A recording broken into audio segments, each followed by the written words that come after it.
Pero, ¿y esto? Y de mudar, solo dejamos. Esto sí es de mudar.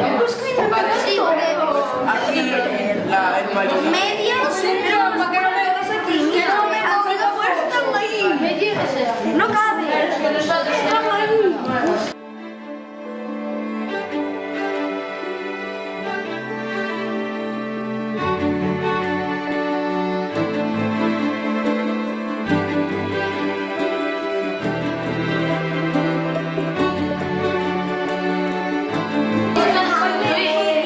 Buscar también en qué edad comienza y en qué edad termina.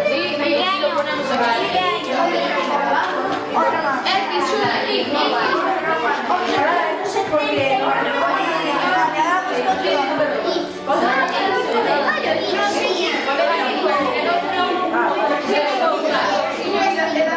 Ir pegando esto, ¿vale? ¿La gente está viendo? Esta es de la Revolución Francesa en 1789 inició y terminó en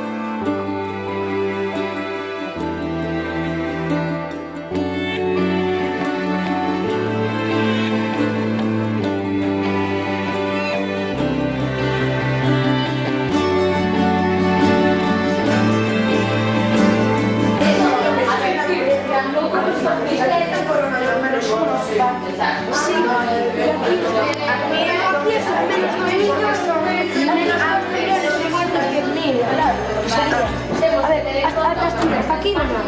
Hasta aquí otra. ¿En serio está ahí otra? No, antes de las otras.